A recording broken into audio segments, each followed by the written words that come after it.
doing some channel surfing, and he'll be doing network play-by-play baseball. See, I thought this was to your thermopedic chair that you were going to be sitting in here sooner rather than See later. what happens? Go ahead, make fun of the old guy. Anyway, here he is, the bright star of the future of just about anything. But right now, along with being your farmer's agent, great insurance in Bridgeville, he and his lovely fiance, he does some stuff with WVU. What are you doing in Morgantown? Well, a lot of play-by-play. It was a great year to be a Mountaineer, wherever you may be, as they like to say.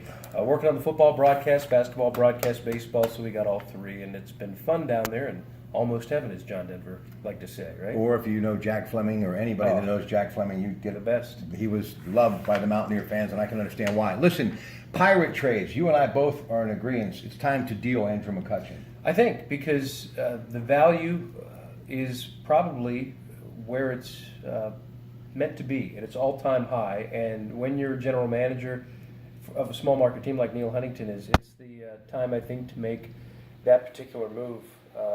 With just one guaranteed year left on his contract, he's in the final year of it, I should say, and then the option year.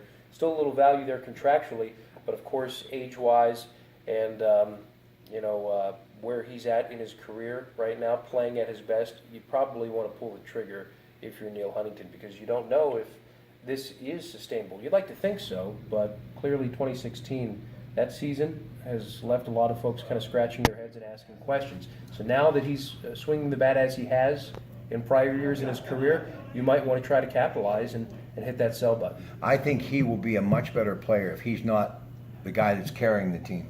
If he's a role player, second maybe that they're counting on as opposed to the main guy, I think that'll actually benefit his career. Hit a 17th homer yesterday, hovering around 300, playing like he did as an MVP in 2013. I could see even pairing him up with someone else, even like a Garrett Cole. I think the Pirates have to make a move right now. This team that they have, 7 out, still capable after the All-Star break, not with this lineup. I think sometimes change is good, and it kind of stirs things up. And you can either go one of ways, and usually go upward. You really go upward. So the Pirates and their management, who I have the utmost respect for, they've got to do a blockbuster deal.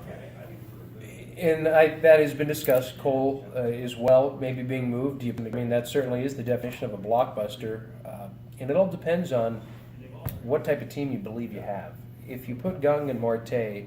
If Gung comes back, then you are a big-time team again. Well, and then Marte again. So that's, I think, the question and the real predicament that the Pirates are in, because what do you do if you do get these two pieces back? It changes the complexity of your team. Do you feel okay about your pitching? Then you might be able to make a compelling argument. You want a pitcher, though, right, in this trade? Well, I want a lot of them. Okay. Because it's a game of attrition off the mound. You need probably really reliable or capable, competent major league starters to make it through a 162-game season. And I said, does they have to be in the bigs now? You said no, but really close. I still think they need a stick, one more stick. But if Gunn could come back, that would change everything.